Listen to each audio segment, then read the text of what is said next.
தமிழகத்தில் கடந்த சில வருடங்களாக நீட் தேர்வின் மேலே மாணவர்களுக்கு மிகப்பெரிய ஆர்வம் இருந்தது. இந்த ஆண்டும் கூட நீட் தேர்வுக்கான விண்ணப்பங்களில் தமிழக மாணவர்களுடைய எண்ணிக்கை கூடுதலாகவே இருந்தது.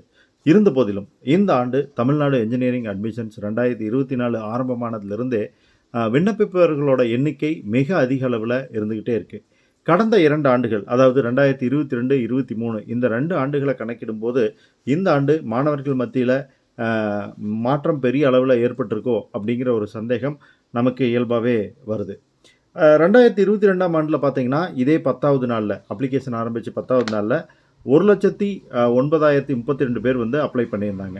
கடந்த ஆண்டு கொஞ்சம் குறைஞ்சிருந்தது. 1,05,641 பேர் அப்ளை பண்ணியிருந்தாங்க. ஆனால் கடந்த 2 ஆண்டுகளில் இல்லாத வகையில் இந்த ஆண்டில் எவ்வளோ பேர் அப்ளை பண்ணியிருக்காங்க தெரியுமா? கிட்டத்தட்ட 1,50,000 லட்சம் பேர் அப்ளை பண்ணியிருக்காங்க. 1,42,750 பேர் இது வரைக்கும் ரெஜிஸ்ட்ரேஷன் பண்ணியிருக்காங்க. தட் மீன்ஸ் அவங்களுடைய email ID, registered mobile number கொடுத்து அவங்களுடைய அப்ளிகேஷனை ரெஜிஸ்டர் பண்ணியிருக்காங்க. இதற்கு அடுத்த ஸ்டேஜ் என்ன அப்படின்னு பார்த்தீங்கன்னா பேமெண்ட் பண்ணுறது. பேமெண்ட் பண்ணுறதுமே கடந்த ஆண்டு இல்லை, இந்த ஆண்டு கடந்த ஆண்டை விட எவ்வளோ பேர் அதிகமாக பண்ணியிருக்காங்கன்னா 37,109 பேர் அதிகமாக ரெஜிஸ்ட்ரேஷன் பண்ணியிருக்காங்க. ரெஜிஸ்ட்ரேஷனுக்கு அடுத்த கட்டம் பணம் கட்டுறது. ஸோ இந்த ஸ்டேஜ் வந்தால் தான் அவங்களோட அப்ளிகேஷன் கிட்டத்தட்ட எண்டை நெருங்கி இருக்கு அப்படின்னு சொல்ல முடியும். ஸோ இந்த ஸ்டேஜில் பார்த்தீங்கன்னா கடந்த ஆண்டு 58,185 பேர் தான் டே 10ல் பதிவு பண்ணியிருந்தாங்க, பேமெண்ட் பண்ணியிருந்தாங்க. இந்த ஆண்டு 39,692 பேர், கிட்டத்தட்ட 34,000 பேர் கடந்த ஆண்டை விட அதிகமாக அப்ளிகேஷனுக்கு பேமெண்ட் பண்ணியிருக்காங்க. அதாவது 91,877 பேர் பேமெண்ட்டும் பண்ணியிருக்காங்க.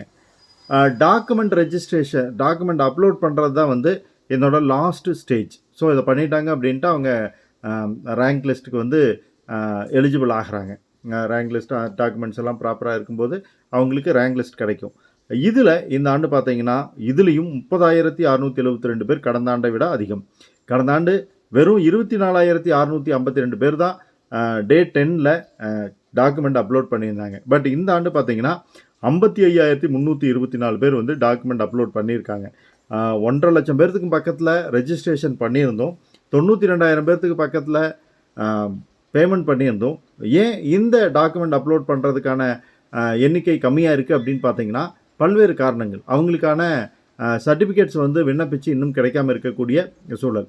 மிக முக்கியமாக சொல்லணும் அப்படின்னா ஃபஸ்ட் கிராஜுவேட் சர்டிஃபிகேட். இந்த ஃபஸ்ட் கிராஜுவேட் சர்டிஃபிகேட் வாங்குறதுல மாணவர்கள் பெரும் சிரமங்களை சந்திச்சுக்கிட்டு இருக்காங்க. தமிழக அரசு ஒரு நடவடிக்கை எடுத்து கண்டிப்பாக பள்ளிகள்லேயே இந்த முதல் பட்டதாரி சான்றிதழை மாணவர்களுக்கு வழங்கினாங்க அப்படின்னா இந்த விண்ணப்பங்கள் விண்ணப்பிக்கக்கூடிய நிலைமையில் பெரும் மாறுதல் ஏற்படும் அப்படின்னு சொல்லி நம்ம எதிர்பார்க்கலாம். இன்னும் சில பள்ளிகளில் டிசி தராமையே இருக்காங்க.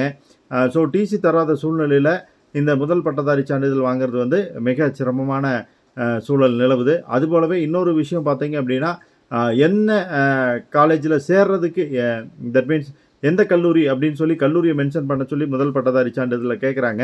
நம்ம அப்ளிகேஷன் போடும்போதே கவுன்சிலிங்க்கு முன்னாலேயே இந்த அப்ளிகேஷனை, இந்த சர்டிஃபிகேட்டை தர வேண்டி இருக்கிறதுனால அதை நம்ம முன்கூட்டியே தர முடியாது. அந்த சூழ்நிலையினாலையும் இந்த சர்டிஃபிகேட்ஸ் அப்லோட் பண்ணுறதுல தாமதம் ஏற்பட்டிருக்கலாம். ஸோ கடந்த ஆண்டுகளை விட மாணவர்கள் மத்தியில் என்ஜினியரிங் படிப்புகளுக்கான வரவேற்பு அதிகரிச்சிருக்கிறதாவே தோணுது. ஸோ இந்த மாற்றம் கட் ஆஃப்லையும் எதிரொலிக்குமா அப்படிங்கிறத நம்ம வரக்கூடிய நாட்களில் பொறுத்திருந்து தான் பார்க்க முடியும். பட் சேஃப்டிக்காக போட்டு வைக்கலாமோ அப்படின்னு என்ஜினியரிங்காக போட்டு வச்சுருக்காங்களா அப்படிங்கிறதும் கவுன்சிலிங் நடக்கும்போது தான் நமக்கு தெரிய வரும். இது சம்மந்தமான கூடுதல் விவரங்களை நீங்கள் தெரிஞ்சுக்கணும் அப்படின்னா நம்ம சேனலை சப்ஸ்கிரைப் பண்ணுங்கள். பிடிச்சிருந்தால் லைக் பண்ணி ஃப்ரெண்ட்ஸுக்கும் ஷேர் பண்ணுங்கள். Bye friends.